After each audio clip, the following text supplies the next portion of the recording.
The F word can make you rich. Here's how. Hey everybody, Jim Edwards here. Welcome to another edition of letting the gyms out with the chickens. Letting the chickens out with Jim. I've never said letting the gyms out with the chickens. So, the F word can make you rich. Which F word are we talking about? Well, we're not talking about that F word. It's a Monday, but we haven't fallen that far. Nope. The F word that can make you rich is finisher.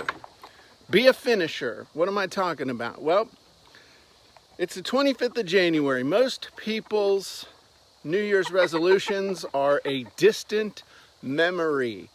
And there are a lot of reasons for that we're not even going to get into right now. However, here's the thing. When you decide to do something that's going to change your life, for example, like the One Funnel Away Challenge that Russell's doing over in ClickFunnels that I'm doing a lot of the copywriting training for.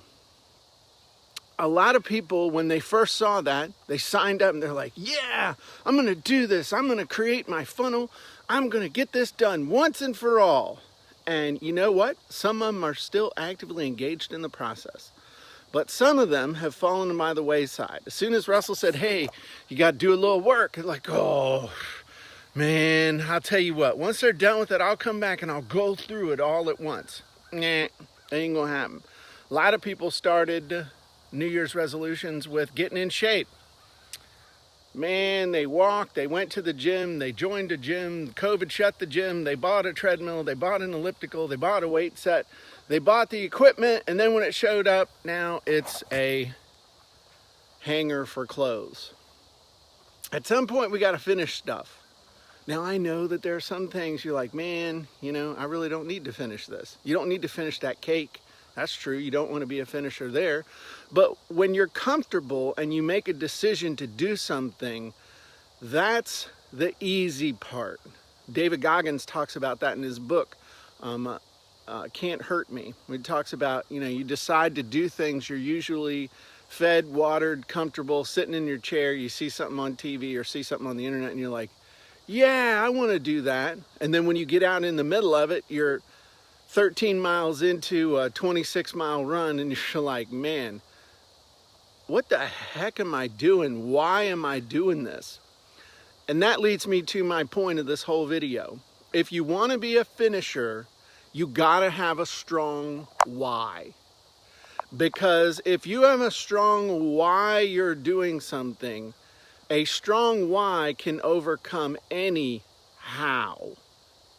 And that means if you have a strong internal reason why that gives you the power to stick in and finish, it doesn't matter how hard it is. It doesn't matter how long it is. It doesn't matter how difficult it is or how much you have to learn or develop your skills or raise money or do whatever. If your why is strong enough, you will be a finisher. And if you haven't thought about your reason why, or you haven't thought through the final outcome where you're going, then most likely you're going to quit. You won't be a finisher. So if you have trouble finishing stuff, or you're getting ready to start something, or you started something and you've paused, instead of going back and banging your head against a wall, sit down and really get clear on the reason why you're doing it. Get that real clear in your mind, make it big and bright and emotional, and I guarantee you'll have a much easier time finishing whatever you started. So I'm Jim Edwards. I hope you have a wonderful day, a wonderful week. I'm going to go work out, and I'm going to make me some videos, and I'm going to get on with my day. I'm going to finish what I started. I'll talk to y'all soon. Bye-bye, everybody.